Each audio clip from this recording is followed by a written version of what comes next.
Hello and welcome back to Tay Radio Marin. I am your host, Javier Vicuna, and today I am joined by my co-host. Santi Hernandez. And today we have a very special guest. We have Javier Zamora, who is an author and poet whose recently released book, Solito, is a New York Times bestseller, and he grew up here in the Canal.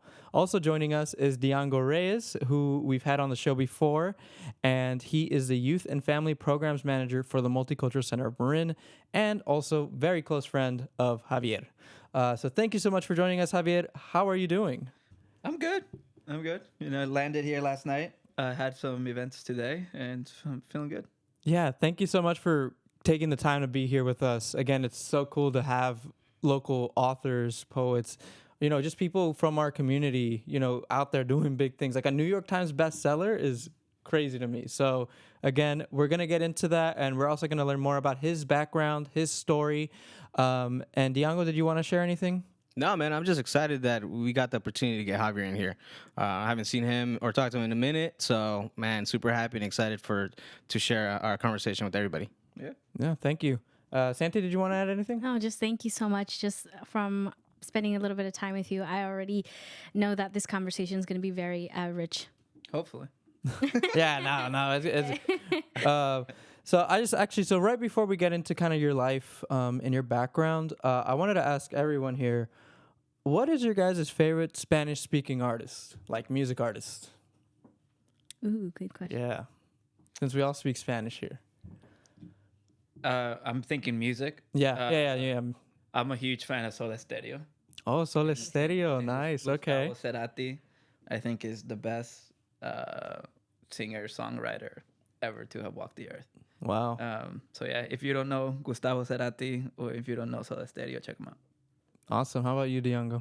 For me, it's coming back to my roots and my upbringing, and it's between two, Juan Gabriel and, Good Juan one. and Gabriel, Marco yeah. Antonio Solis. Marco I'm Antonio. gonna see him for the Roots, first time man. in September. Really? He's That's coming cool. to Tucson. Yeah. Oh, man, yeah, that brings a lot of El rich Buki. memories for me. Los Bookies, yeah. Dude, they make some bangers. How about you? I love music, and I have many, but I'm going to go with Ricardo Arjona just because. Oh, Ricardo Arjona. Yeah. El Poeta. Yeah, he's a poet. Yeah. Primero. His music writing is amazing. So. And for me, I gotta go with El Sol de Mexico, Luis Miguel. He is my favorite. Yeah. Woof. Yeah. No, seriously, I grew up on his music. My parents and my dad introduced me to a lot of different Latino artists when I was growing up, and I don't know, Luis Miguel was always one of the ones that just made me feel nostalgic, I guess, of my childhood. But also, I mean, Juan Gabriel was also like a big part of that too. And Los Bukis, all those great. There's just so many great artists in Latin America, all across, and it's just, thank you guys for sharing that. But moving right along, Javier, so I just want to know more about, so you immigrated from El Salvador to here. Let us, share how that experience was. Yeah, so I was born in 1990 during the Salvadoran Civil War that started in 1979 and ended in 1992. My parents were both 17, 18 when they had me. And my dad was left-leaning, and during the war, that wasn't a good thing to be. So eventually, because of those reasons, he had to flee in 1991 when I was 1 year old. So I don't remember him leaving. My first memory is when I was 3 years old. But I do remember growing up with my mom. And my mom, the war technically was over. And she had her own reasons why she had to flee in 1995. So then I grew up with my grandparents. And eventually, as a kid, what kid doesn't want to be with his parents? And my parents wanted to be with their one and only child. I'm still an only child. And so they paid the same coyote that brought my mom over. And they paid him a lot of money, and he promised a lot of things. But the promises weren't kept. And he abandoned a group of us immigrants from El Salvador, which was 7 of us. It was me, a 9-year-old. It was a 32-year-old man by the name of Chele, a 29-year-old man named Marcelo, a 30-year-old, 29-year-old mom named Patricia, a 12-year-old named Carla, and myself. So 6, plus another one that the coyote ends up fleeing with. I think he falls in love. Oh, interesting. And so from then on, the book is about those 9 weeks that it took me and the group of 6 immigrants make it to the United States. And the Coyote abandoned us in a town called Ocos in Guatemala. We take a boat from Ocos into Oaxaca, and from then on, we spend 7 weeks within Mexico, and we go through a lot of different things. Eventually, we become a family, and it takes us 3 tries through the Sonoran Desert to make it across. Yeah, so that's the story in a nutshell. That's a lot to go through. Like, so my parents, they're from Mexico. They immigrated from Mexico around the same time too, around in the 90s. My brother was around 7 years old when he was with my mom when he immigrated from Mexico. And again, same thing. It was very, again, at that time, my mom, and we'll get into the, I mean, I'm moving a little ahead because I'm getting really excited, but like, again, you get into that, that depression hits after a while from immigrating from one place to another. And I know you delve a lot into that kind of that theme. Did you guys want to share anything? Yeah, I think one thing for the viewers to know is that Javier's not going to tell too much because we're going to want you guys to go grab a book and make sure you guys dive into this story and hear it firsthand. It's good. You can't put that book down. From everybody that I've heard who's reading it today, we were so fortunate enough to be at San Rafael High that an event was put together by San Rafael Public Libraries and San Rafael High. Shout out to Mr. Dominguez who let us come down there. It was a powerful session for us to hear. There was a lot of newcomer youth as well who have experienced similar journeys that I believe myself, Javier, Santi have been through, and them too. So it was a very powerful session for me to sit in and hear Javier today, and a blessing to be part of it. And yeah, for me, same thing. I was just younger than Javier. I was 3 years old when I crossed the border with my mom, and same thing with Un Coyote. I was 3 years old, so I was basically carried the whole journey. But my mom told me a lot of stories of our passage, and that's why a lot of what Javier shares in his book is just really close to me and dear, because not only myself, my mom, but Santi here and a lot of people that we work with and family members have experienced one or other forms of that journey that Javier is able to share in his Solito. Yeah, I think once Diango mentioned that I have a friend who published a book, and I went and I Googled you and I searched the book up and I read the reviews and a little bit more about you, and then going today and hearing you connect with definitely the Spanish speaking audience. I saw you open up a lot more and you had this connection, and I automatically connected with you because one of the biggest issues that I have with media in general telling our stories, and I say ours because we collectively have the same reason why we come here, to have a better life. And with that comes like being separated with our families, but they don't tell that story, and it comes in very different shape or forms of stories that they tell. So when I haven't read your book personally, and I've been wanting to read it, but I loved how you were telling the story. And I know we're not going to go diving too deep, but I really want to give a sense of what the story is to get here. It's not easy. A lot of people think it's just, overnight you're here, but it's not. I came here when I was, I tried coming here when I was 4, then I was deported, and then I came back when I was 7. And that journey, as much as I think we're told it doesn't matter, it really does.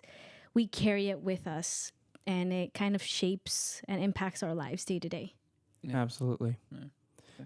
Yeah, like I'll be transparent. So I was born here in the U.S., but like I was saying, my brother crossed the border, and I experienced as I was growing up the racism and the discrimination that he had, because he was much darker skinned than I was. He was much more brown, and that's why my passion for, like, again, talking to these students, these ELD students who come in fresh out of the border, to me, I want to connect with them because I know what the resources that my brother wasn't given when he was at school. and the way that he was treated by the teachers. They didn't understand. These a lot of these ELD teachers that my brother had at the time weren't understanding of the situation. They were just there to teach whatever curriculum they had, but not really connect personally with what these people were going through. So Can you share a little bit about your journey getting here? I mean, how did you feel when you were told that you were coming here? I guess because in my case, I didn't want to come here, but I had to come here because my parents were here. So I want to get a little bit more of an understanding from your end how your experience was coming here. Yeah. What we're talking about, I'm going to tie into that. I think as we're speaking, there's going to be a lot of media coverage about what occurred last night, which is the end of X, Y, and Z. Right. And I don't even want to name it because I am annoyed every time by how the news covers immigration.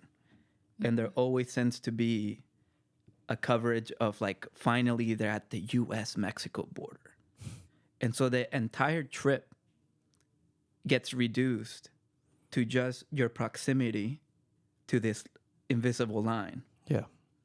And that's what's not understood, is that it takes days, miles, kilometers that lead up to that line.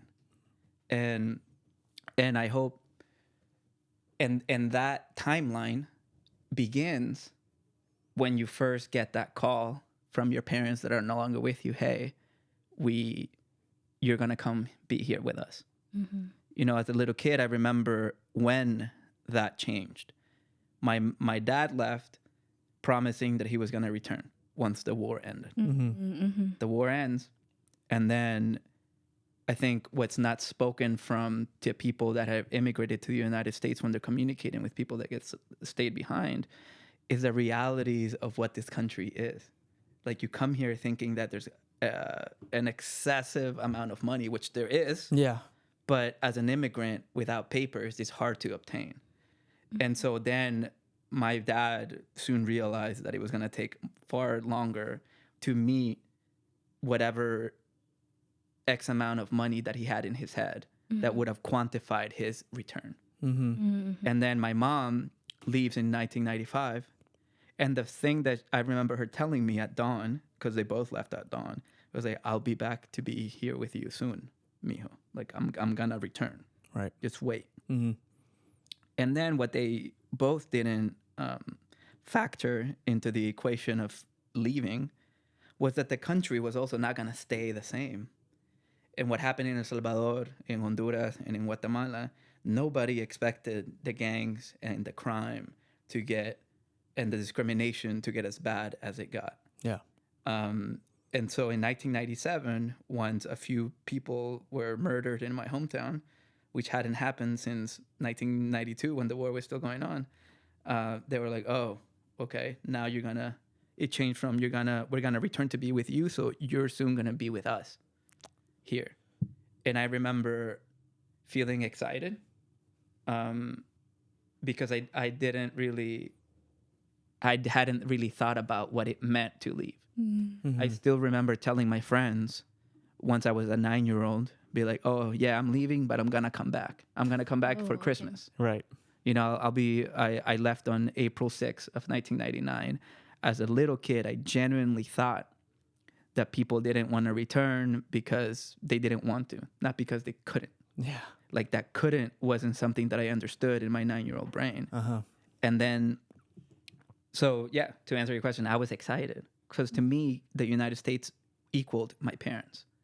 Parents that I had never met my dad. I only met him through the phone. I knew his voice and I knew what he looked like in pictures. And for my mom, I remember growing up with her and I missed her hugging me or kissing me in the morning. That's what the United States was going to be for me. So mostly for me was excitement. Once, I think it didn't click for me until the day that I leave. And there's a passage in the book that my mom worked at Toys R Us, that closed here by 101. Oh, really? Yeah. So she had a hookup with the toys. Right. Yeah. So I had the best toys in my rural town. Dang. I had the Jurassic Park T-Rex. That was my prized possession. It would walk and stuff. And so I remember as part of me leaving, I had like, I call them generations of toys. Like the best toys I only touched. Then the toys of last year, I was the only one that could play with. Maybe if I liked a friend, I'd let him touch them. And then there were like the third tier and fourth tier. And then I remember gifting my friends, my close friends, the like third tier toys. It was like here, thinking that it was a gift that I thought I was gonna see them enjoy that Christmas, but I'd never see them again. Yeah. So yeah. Oh, interesting. Yeah. Oh, Did you want to add to that, Diongo? No, I think the only thing I would add to that is, I mean, I was too young to even think about that, but I do share a similar experience. I didn't meet my dad till I got here as well.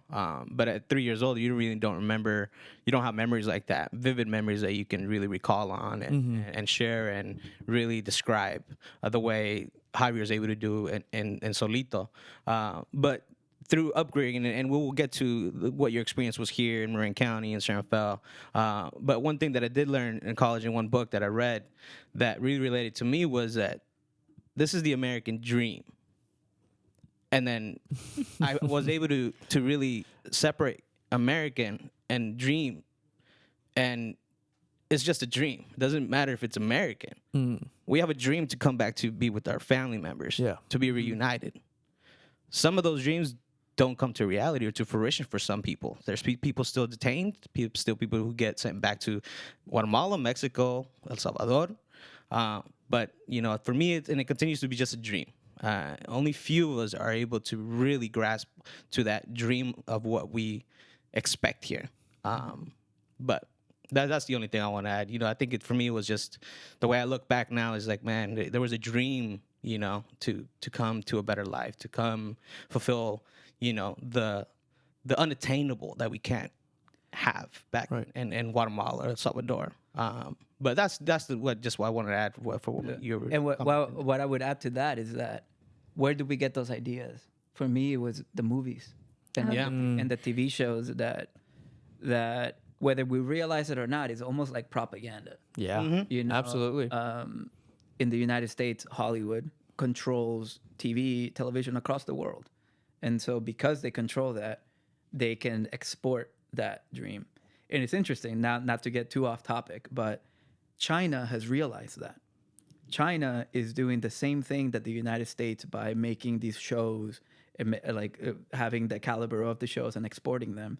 China is doing the same thing in Africa and in some parts of Latin America because they understand that selling a movie like the United States did, like Rocky IV, you know, is the Russian guy. The United States against Russia. Yeah. During the Cold War. China is pitting American as the bad people.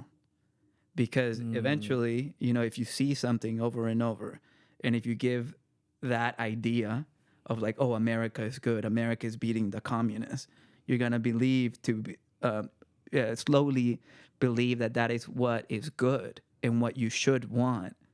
And not to deviate from movies, but then as a little kid, we didn't have like pizza at that time or hamburgers at school, but they had them at Saved by the Bell. And they had them in 90210. And so that's what I wanted. And to me, I equated that as the pinnacle of living and being a human being. The dream. Yeah. And that became my 9-year-old dream. Yeah. And you were going to say I'm connecting back to that because for our families, I think that is what they're being told from families that are here, which is why they make the journey of coming here.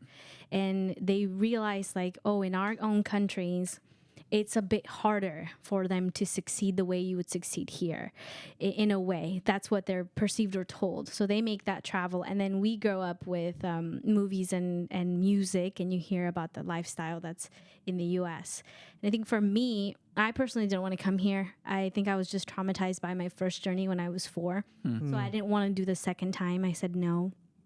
But my mom would, the only way my mom sold it to me was I asked if there was telenovelas over there. And my mom said yes. And so I was like, okay, I'm going to go.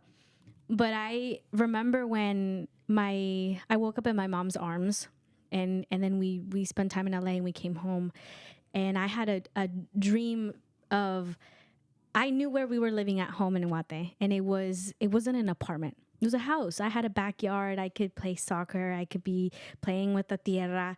And so when I came to the U.S. Canal over there by, I don't remember the street, and we go there, I saw this building like across, and I told my parents, this is our house. And I saw immediately their face of like, Oh my God. like, and when then we walked upstairs and went, and then my mom said, one day, I remember her saying, one day we'll have a house like this.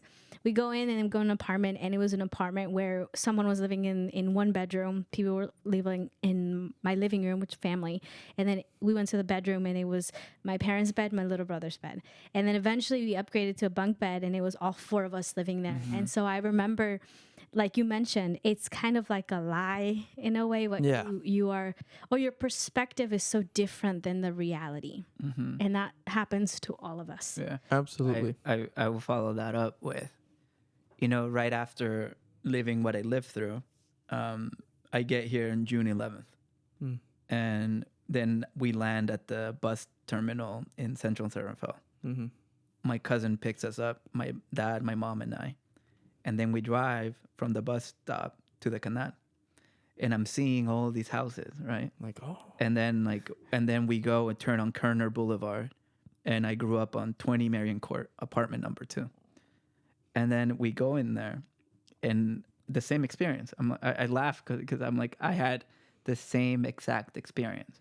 We get to this door, apartment number 2, and my dad begins to open, because we had one of those screens for like the flies.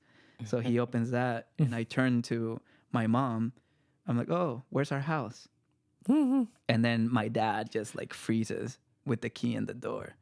And like my dad's the crier. It's like opposite gender norms, that my dad always cries. My mom rarely does. And my dad just like breaks down. And it's interesting that you remember, because for them it was like, oh, they didn't even say one day. It was just like, no, I just made him feel so bad. Because like, to me, that's what the United States is. It's a house, like the Full House with a lawn in the back, and a pool, and a front yard, and a fence. That's what I genuinely believed. And then you get here, and from day number 1, it's not that. Saying like we can talk about like the huge depression that is a huge part of coming to this country that you have so high hopes for, that are never achievable, because you have built this huge sandcastle in your head. Yeah, and I think, like you mentioned, it's just really connects to what we're told and what we watch and what we hear, and it has a big connection with that. Because I think even today, my house in Guate is way more bigger than the house here. And it's so interesting, that connection. And when you also notice, for me, another big part was I grew up with my grandma, who was like my mom to me, and she was with me all the time because we had a tienda, and so we sold, groceries. She was always home, and when I went to school, well, she's always home. Here, it was very different because I saw the cycle of my parents of home, work, and my mom, I remember not being able to see them, and I grew up with babysitters at times, so. La vecina. And it's so interesting because it wasn't just like the physical things that we notice, but it was also the bonding in a family, I would say, was also a big thing. And it is a big thing for families, because you bring your little ones, I want to be close to my kids that are far away. But to me, it's sometimes kind of the same thing, because a lot of families go to work early and then come back late, so they see their kids growing up when they're sleeping. Like this. It's crazy. Yeah, definitely growing up for me, we actually moved around a lot. So I actually grew up in the Woodland area, like where the Domino's Pizza is, that laundromat there. That's where I grew up. And I to me as a kid, it was normal for me to live with other families in the same house. That was completely normal. And when I went to elementary school and I would invite friends over, they'd be like, oh, is that your uncle? Or it's like, no, that's just our roommate, la la la, or whatever. I'd be like, oh, Inquilino. That's what interesting. inquilino. Yeah, exactly. Yeah. It's a fancy word. So, but that's the reality that a lot of us Latinos face when we first are here. Again, lower income, and just starting out, and that's what also scares me about what's going on in Canal in the 400s, where they're trying to basically kick everyone out of the 400s and remodel it. Wow. Imagine how many families are living in just one of those apartments, right? Multiple families. And if they kick out all of those families, where are they all going to go? Yeah. You know what I mean? Like, it's just, to me, it's that type of ignorance that we still see here in Marin, that we still see here in San Rafael, in the Canal. They still treat it as just, again, not an issue to them. They don't have any respect for the real issues that a lot of these families have to go through. But yeah, well, thank you for sharing that, Javier. I also wanted to ask, so during your presentation today, there was one aspect that I thought was really interesting, was when you went to Bahia Vista, right? Mm-hmm. You talked about how when you were growing up, you interacted with these other Latino students who looked just like you, same skin tone, same look, everything, but they didn't speak Spanish, or they only speak English. So how was that experience, like trying to conform and those interactions with, I guess, Americanized Latinos? Not even that. Or not, yeah, something like that, yeah. I think what's at the root of it is a certain level of racism. And that time, and the demographics in the Canal have changed. The Canal was mostly Mexican. I remember being one of a few Salvadorans at the time, and there were a few Guatemalans. Now is a lot Central American. Oh, yeah. The people that live in the Canal. It wasn't like that. And I think because of that, and that's not a thing that only happens in Latinidad. It's also like in Asia, like everywhere. And these are things that we learn from, power structures. Power structures like capitalism, patriarchy, racism, sexism, whatever. It teaches us to pick on the people below you in order to... These structures don't exist without making yourself feel better because you know that there's somebody below you. It's like a caste system, right? And so I understand it, but I think that's where a lot of that discrimination comes from. Yeah. And this is not... And what I'm talking about is anti-Central American sentiment by Mexicans. And also, even within Mexico and within Latin America, the whiter you are is better. And the more indigenous you look, or the more black that you look, the worse. And I think this is something that goes back decades, and that I think are topics that we need to talk about. Yeah. And so as a little kid, a kid is not born with those ideas. We learn those from our parents. Yep. And we learn those from our family members, people that are older than us. And so being a quote unquote newcomer or recent arrival, even in a predominantly Latino community that was and is Canal, you find ways to make your life feel better. And what that is making fun of other people. So not only the American-born kids, but also the Mexican kids would make fun of the way that Central Americans speak. I remember having indigenous Guatemalans also be part, because we were put in an ELL program, and we had like a different classroom whose second language was Spanish, and people would make fun of them for that. And this is common. This is not unheard of. And I think this goes back, not to make it about now in 2023, but these are problems that existed before 1999. And it still exists today, and it's good to air them out in order to understand that you don't have to put the person next to you down, and you can just accept, and we can begin to understand that quote-unquote Latinidad is an ethnicity, that we're all made up by a lot of different things. We all look different, and we need to learn to accept that we are also very racist. Yeah. Absolutely. Yeah, and we haven't gotten there, I don't think, as a community at large. Saying the I word, it's still a bad thing. Oh, don't be like I word. Yeah. You know, I don't even want to repeat it. Yeah. But that is something that we all hear in our communities that we need to unpack, or the N word as well. Yeah. You know, that we need to unpack and unlearn. Yeah. Thank you so much for sharing that, because going back to what you're saying, as a kid, you don't know, you know, these things they're taught to you by your parents, right? These ideas, these ways of thinking. I think And just not only by your parents, but I think, like we mentioned, society, yeah, the itself, media you exactly. consume. It's all rooted in very different ways. But one thing that, because when I was growing up, I would only see other Latino kids, and I would just be like, okay, he's Latino, he's like me. I didn't know that they were from Guatemala. I didn't know that they were from El Salvador. I knew I was Mexican, but I didn't really care where they were from. That is until when I was in second grade. I'll never forget this interaction.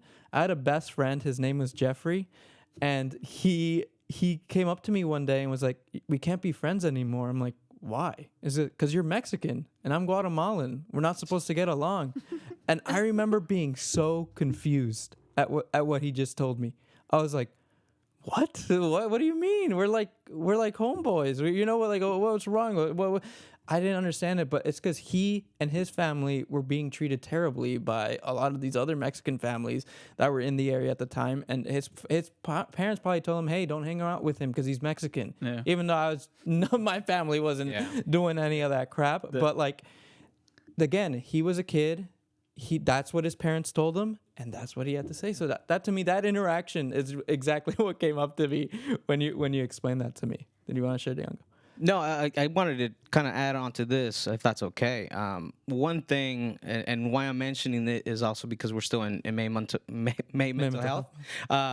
And one of the things that your book also kind of tells a story of, and why, and my question at the end of this is, the traumas that are attached to the journey, and more complex is the intergenerational traumas that we have, you know, of leaving a family, coming back to reunify with another family that you haven't seen in years.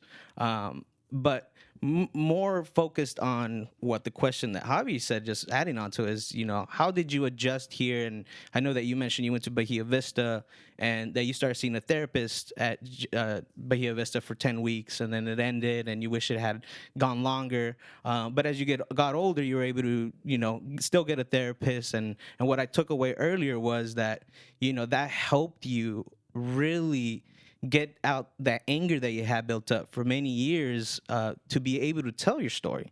So I want to ask, how did therapy help or even supported this book and the process of it? Great question. You know, it's great that you ask. And what I said earlier, and what I always say, is that outside of having the conversations that we need to have around racism and stuff, we also need to normalize mental health and normalize having a therapist. You know, I have a therapist. I've been in therapy since I got here, on and off. And also to air out that therapy is like a lot of other practices. The first therapist is probably not going to do it for you. You have to try different therapists. And for me, it took a long time to find the right one.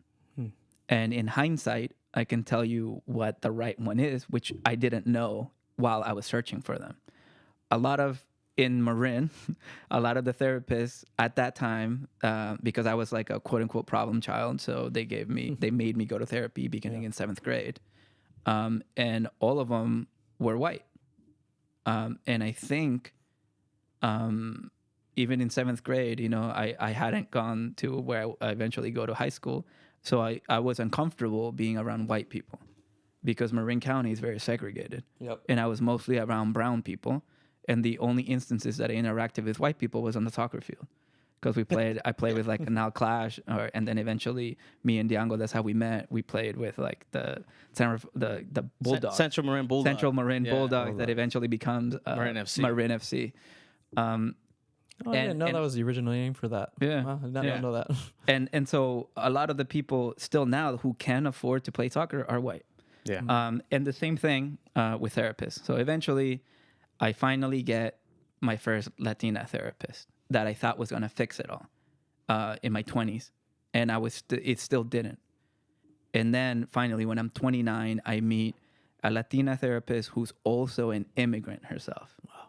And I think in hindsight, I needed an immigrant in order, and it finally worked for me because now I knew that I couldn't lie.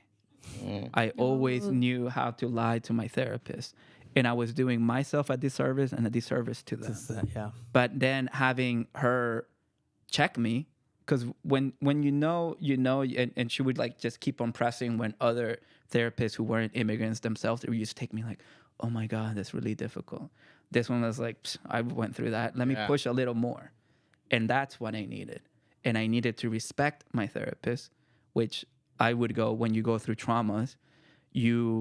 And I'm just being honest here. I have learned to not respect people who aren't immigrants because I don't think that they have suffered as much as I have. Oh, I don't think that they understand. Yeah. And so I'm not, which is unhealthy. It's an unhealthy way to live your life, but that is what I truly believe. Mm-hmm. And if I'm being honest, I still do. And I have to unlearn that and continue to go to therapy and like blah, blah, blah, blah, blah. Mm-hmm. But that's what Wendy Carolina Franco is my therapist's name. You should Google her. She's the shit. Shout out right there. Yeah. She's dope. Slowly, she made me realize that I wasn't as healed as I pretended to be. Because you have to remember that I had a book of poems that came out when I was 27. And I was literally getting paid to go to different campuses to pretty much say, oh, look at me, I'm a poet. I'm doing the work but just by the simple fact that I'm an artist and I'm writing, I am healing. No, you need therapy, you need Reiki, you need like a lot of different things that you need to try, and you need time, and you need to not lie to your therapist in order to heal. And now I'm very lucky to also have a very supportive wife. And you need those support systems in order to really allow yourself to dig in. And the byproduct of that was creating the book that happened. I didn't set out to write the book that it ended up being, but it actually grew out of one of those sessions in which my therapist was like, hey, you can't run away from this little boy. Why don't you try, little boy meaning that 9-year-old who had experienced all this trauma. She's like, why don't you, if you know that he's never going away and you can't erase him, then why not try living with him? Why not try? And it was like an exercise, a therapeutic exercise. Yeah. Why don't you write in his voice? And I was already trying to write the book, but I was doing it from my 29-year-old perspective. And then her just telling me that I needed to be in his own shoes, meaning me, embody myself as a 9-year-old again, unlocked so many things. Wow. Yeah. Thank you for sharing. So we're actually going to play a quick PSA. So we're going to take about like a minute break, and we'll be right back to continue the conversation. Looking for a way to make a local impact and take action against climate change in your community? The Center for Volunteer and Nonprofit Leadership, in partnership with CA Climate Action Corps, California Volunteers, Office of the Governor, has an ongoing climate action wildfire prevention project in the 4 counties that we serve: Marin, Napa, Solano, and Sonoma. The mission of this project is to engage community members in volunteer work to reduce wildfire risk in communities around the North Bay. Since September 2022, we have recruited over 500 climate volunteers. In Marin, CVNL has an ongoing wildfire prevention project called San Pedro Ridge Fire Safety. San Pedro Ridge Fire Safety is led by Robin Pendoli and is a collection of friends and neighbors from throughout the county who are working to protect neighborhoods throughout San Rafael from wildfire. Join them 2 Saturdays a month to pull invasive French broom and help our local woodlands get back to health. The CVNL Climate Impact Project is a great volunteer opportunity for students in need of community service hours. Go to volunteernow.org/climate-impact-project to sign up today. Welcome back, guys, for the second half. I just want to tie back into what you were mentioning about the lying to your therapist part. And I feel like we grow up in a culture, as speaking from my family and the families around me, is we grow up lying all our lives about our feelings and emotions. And if our great-grandparents and grandparents didn't do it, our parents didn't do it. So usually we fall into that path where we experienced very traumatic things, and we just say kind of like, oh, así es la vida, hay que seguir. But in reality, it ends up causing a big problem later on in our future, because we then don't build those strong relationships with the people around us. And we have these boundaries. I think for me, I saw that a lot in my family. And even talking to we talked about this at lunch, where you were talking about with the relationship with a parent, how talking about your emotion is very strange, because to them, they never had that. So we usually lie to ourselves, like that happened and it's whatever. But another thing that I wanted to tie in, when you were saying that you have this thing or feeling about people who weren't immigrants and how they don't connect with you. I think for me, I did see that was because they would call us, usually the media, oh, immigrants are lazy, immigrants are just here to do nothing. And when they said those type of words kind of come out, oh, the students don't really pay attention, they are bad kids, because look at their families. To me, it was like, how do you know? You haven't seen how my family lives. You haven't seen the grind that my family had. Right. You weren't there when my dad crossed the border. You weren't there when my mom crossed the border. You weren't there when I was left alone. And you're telling me we're lazy. Like, that trip that people make isn't a let's go to LA trip. Yeah. It's a really hard trip. Some people swim, some people walk for days. I do remember a little bit about the crossing the border, that I saw a lot of people leave with water and little food, and they walk the desert. So for me, that connection was, I don't know, it just kind of, I had a crash with that those comments. Yeah. Because I'm like, that's not the reality of it. And especially with the students, I didn't like how we were segregated. That's how I always grew up being in special classes, because my first language wasn't Spanish. I had a native language, and then I learned Spanish, and then I learned English. So for me, it was, I'm not a bad kid. It's not that I don't care about school. It's just I don't get it. I'm a slower learner because I got to learn 2 languages at the same time here in the U.S. So I kind of made different connections with what you were saying. But I love how, despite all of that, you went back to that little boy and said, I want to tell your story. And out of that came something amazing.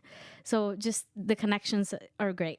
Do you want to say something? Yeah, I think, one of the main reasons, I'll touch back on this, why me and Javier grew up, one, we played soccer, and, that brought us together. We were the only two besides a couple other buddies, but they were born here. Me and Javier were immigrants. We had the same backstory and how we connected. And, 20, 30 years later, we're back here and we're telling our stories. And we're excited to share his book. But also, it's one thing that I can hopefully that the viewers out there, the listeners, and especially the youth who have similar experiences and journeys is, confine in a great support system. It doesn't matter if it's a therapist, which is the most professional way to go about it, but surround yourself with positive role models, peers, friends, family members, because not your parents, your family, your friends. It could be a teacher. I'm a mentor. I do this a lot for the kids that I serve, and how I'm able to connect with them is that I tell them my story. This is me. This is the raw me, and this is where I've been and what I've done and my experiences, and how I'm able to bring and break walls with these kids is telling them my traumas, and they're like, "Damn, you went through that too." It's like, "Yeah, man." He's like, "But I'm here. I'm still fighting, and I'm trying to do the best that I can to share my story." I used to be really ashamed of telling my story. As we shared earlier, it was like, we grew up lying to everybody, to our whole environment, because we had to, for fear of la migra, fear of law enforcement, and what that meant to us. And what I want them to get out of this is surround yourself with good people who are going to support you, who are going to listen to you. Because what can come out of this is what Solito is a product of. Yes, that's what I saw. And for me, like, also to follow up on that, we didn't share this story until years after knowing each other. Yeah. Oh, So even really? now, like this, because that was the environment. We weren't Like you said, we were great liars. We are great liars. Yeah. Like I genuinely thought that Diango was born here. Oh, And wow. then like you probably thought the same of me, because these are mechanisms that we learn to survive. But then eventually we learn to trust each other. And for us, when you don't have those role models like you are now, and I guess like I am by writing this book, like there weren't adults who had lived through it when we were kids, Yeah. telling us that it was okay to talk about this. So it took us a long time to get to that place with each other. I want to say it was like even like when we were like 17, after like years of playing soccer together. And so if there's any takeaway of this for any of the listeners, is that now it's okay. Like like we live in a different environment in which it is okay to talk about what you've lived through, and there shouldn't be any shame. And like to your point of view earlier, you know, now again, like in that time when we were growing up, and still some I guess I don't know if we can say stupid on the radio, but stupid people that really didn't understand that being trilingual is a superpower. And it's actually totally. it actually helps your learning capabilities. You're smarter than somebody that only speaks one language. Yep. You are And I smarter thought than I somebody. wasn't. I know. That's why people Yeah. are stupid. Yeah. You know, and like we, sadly for us and our bodies and our mentality, we have existed in a time, and I guess we're always fighting against that time. And that's why it's important to have conversations like this, in which we must prove people wrong. And that is, it's taxing in itself. And like, even for me, like a lot of my healing has also been to like get in tune with my indigeneity. You know, sadly in El Salvador, the Nahuatl Pipil that I am, there isn't one single Nahuatl Pipil speaker from the Nonualcos, which is where I'm from. It is a dead language. The only native language that is living in my country is another Nahuatl Pipil in Sonsonate. And there are less than 400 native speakers that they're trying really hard to keep that language alive. Yeah. And so I say that in that knowing that, and like understanding that I was born in a beautiful town called Zacatecoluca. That means the zacate, or the grasslands of the owls. Once you understand something like that, like I always grew up with like even people in El Salvador make fun of it because it's like, it's funny to say Zacatecoluca. And then like learning what it actually means, and learning that February 6, 1990, which is the day that I was born, in the Mayan calendar is the day of the owls. Wow. So I am a tecolote born on the 9th day on the Mayan calendar in the hometown of the owls. Which Crazy. like I've lived 30 years of my life not knowing that. And the moment that I learned that, it gave me superpowers, because it made me part of the most accurate calendar ever made by human beings, which is the Mayan calendar. And it made me part of the most intricate alphabet ever produced by any society that has lived on planet Earth. And that is our societies. And once you learn these little things, it makes you feel dope. Yeah. Like no European civilization can touch that. Nope. No one in the world can say that. And then you feel better, and it makes you feel stronger then, instead of being ashamed. And that is the whole trick of mental health. Like we learn, like they're like little stickers that sticks on our skin, right? That teaches us to be ashamed. Like every label gets on, and some of us have so many labels that they weigh us down. And just like learning to pull those labels, because they're stupid. They don't need to be there. You know? Yeah, I love how you mentioned, they asked you, like, why did you say you feel like a superhero after telling your story? And you mentioned, oh, because I went through this at 9 years old. Like, 9-year-old kids here weren't doing or didn't go through what I went through. And for me, it was understanding that part, because growing up here, I was never ashamed of my country. I loved where I came from, but I didn't see it as being accepted. So I kind of hid that over the years, and slowly I lost a lot of my culture and even my family. We became blended. And until later in high school, I realized that I wasn't being true to myself, that my culture was very rich and I had a lot of amazing things that I couldn't let go. I couldn't let it die, because then I would be losing a part of myself, because it is part of me. So when you mention, owning that my first language wasn't Spanish, it was Quiche, a native language. That's like a superpower, like you mentioned. To me, when you said that, I was like, oh my God, I was clapping out there, because it did really connect with me. Once you own your culture and say, this is where I'm from and this is what I grew up with, and making it your own, you just shine brighter because you're being true to yourself. Yeah, and so thank you both for sharing that. We actually have 10 minutes left of the show, and I actually just wanted to move the conversation towards more about your book and that process. So how did you kind of get started? Like, how did you just kind of like tell yourself, all right, I'm gonna start writing this book? Like, how long was that process? What was kind of the timeline? Well, we kind of like the therapy helped me with this book, but I think perhaps what I'm hearing is Well, yeah, for Solito, why did I become a writer? Yeah. I'm gonna answer that one. Yeah. I became a writer because of everything that we're talking about. Writing became one of the tools when I couldn't afford therapy. That was the cheapest tool in order to begin to understand myself and to not be ashamed of where I came from. I remember a local poet came into our high school class in junior year of high school. I was 17, 18.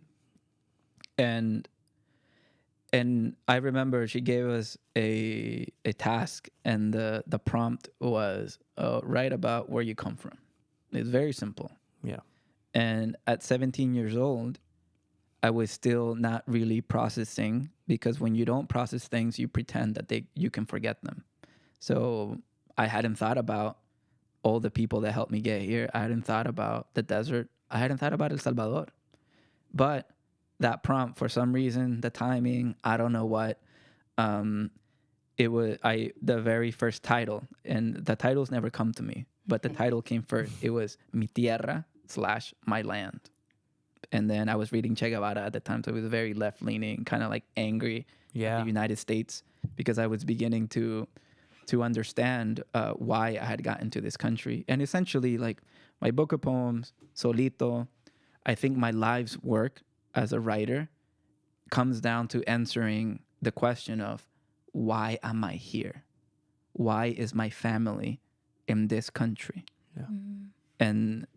And as a teenager, you really want answers. And slowly, after every, the Ango Brad, a chapbook that I wrote when I was 19. Yeah. And so that was like my first instance. And then I wrote a full length called Unaccompanied in 2017 when I was 27. Solito, I started writing when I was 29. It came out when I was 32.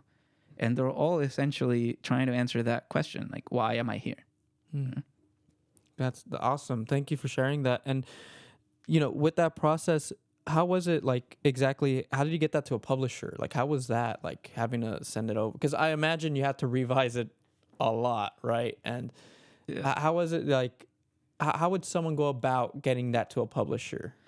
Both were different. The poetry, you write a poem and you make a packet of 3 to 5 poems, and then you Google contests or magazines, and then you send that. Oh, interesting. And so eventually, if you have enough publications in journals, then publishers are gonna take a look at you, and then they're gonna once you have enough, you submit your book of poems to a publisher or a contest. And then, because of my quote unquote success of my poetry book, it made it easier for me to find an agent, because to publish like a fiction or novel, you need an agent. For poetry, you don't really need an agent. You can just like apply to contests. But then, because of how well Unaccompanied did, this agent knew who I was, and then could believe in me and could believe that people would read Solito. And then he did all the work. an agent does all the like they submit and they talk to publishers and stuff.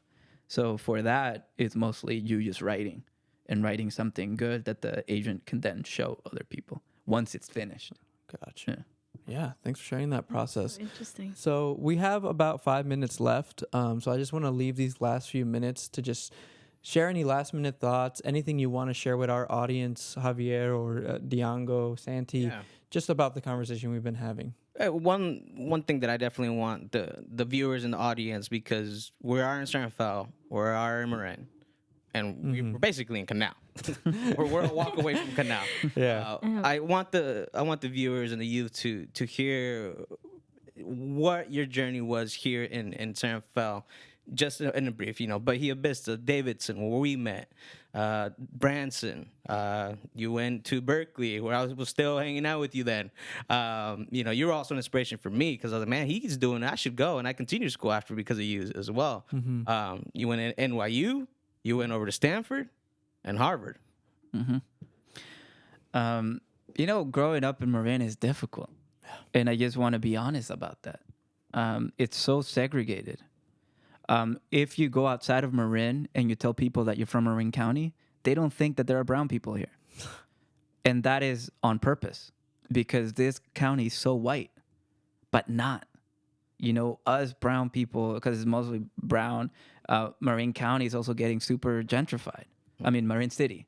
And so there were more black people here, and that's another issue. Yeah. The Bay Area used to be blacker, and now it isn't. And so there's like this weird gentrification and erasure of non-white people in the Bay Area. And so if you feel a certain sense, and the most annoying thing of being in the West Coast is that everybody pretends that they're not racist. And it's like a subtle racism that exists in the Bay Area that, you know what? If you go to like other parts of the country, in Texas, it's very blatant. Like they're racist, and you're like, okay, they're being racist to me. I understand that. But here it's almost passive aggressive racism. They're like, oh no, it's like how they act, and I think every listener is gonna understand what I'm talking about. And so if you grow up with that, it's just frustrating and annoying. And like it was very difficult to transition from, and I see this in college primarily, that a lot of my friends who had grown up and gone to a predominantly brown high school, their first instance around whiteness was college, and they struggled for that. Luckily or unluckily for me, that struggle for me was playing soccer and then going to Branson. At Branson, I'm pretty sure I was the first undocumented person that Branson has ever had. They didn't know what that meant. Wow. And I struggled, and not only that, I was one of 3 students who lived in an apartment. Everybody else had mansions or like huge houses. Everybody that went to Branson, their first cars were like Porsches and like Benzes, and for us, we don't have that. But luckily or unluckily, again, like that was my first experience around rich whiteness, and it prepared me. And it's sad that it prepared me to be around that in college. And all my other friends who weren't around that, it was difficult for them. And so again, I think it's just being in this country, but especially in the Bay Area, in a very rich county, it is a trip. And nobody told me. Everybody pretended that it was okay. And I hope that me acknowledging that it's difficult and that it's a trip will make things more honest, and we can move on from there. Thank you. Yeah, on my part, I just want to say really thank you so much for sharing and hearing your story and your background. One thing that I am amazed by or inspires me a lot is when I hear stories of people and their journeys and how they didn't stay comfortable, but wanted to find how to use what their stories and make it into something that not only helped them, but helped others. And I think your book does that. For me, I know therapy can be very expensive for youth, but other ways are there. For me, writing was the same thing. I mean, the bullying I experienced in school, I turned that into a little short story, and it did get published, kind of the same way you did with the contest. Mine won. So I can see that. And for the youth, I always say this: if you have something that you are passionate about, they asked you today, if I want to start writing, what do I do? And you said the best answer you can say is just right. So if you want to make music, just make music. If you want to turn the anger, the pain that you have, turn it into art, because you are healing yourself and at the same time reaching out to others who feel alone. And I think that's what we always feel, especially in the youth, is I'm alone. No one understands me. But you're not. Yeah. You have other people out there who have gone to the same story or similar to you. And so if you want to do something, just do it. You never know. It could be a New York Times bestseller, or, you know, it could be in the music stuff. Thank you so much so we're actually right out of time.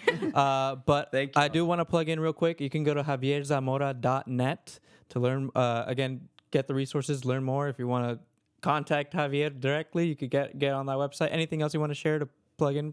The paperback comes out June 6th. June 6th. Yeah, so it's cheaper than the hardcover. I think it's going to be $16. Okay. So June 6th, Buy the book. Buy the Buy the book. book. Absolutely. And thank you, All right. Javier. Yeah. So much. Thank you all. Thank you All all. right. This is Take great. care, and we'll see you all next week.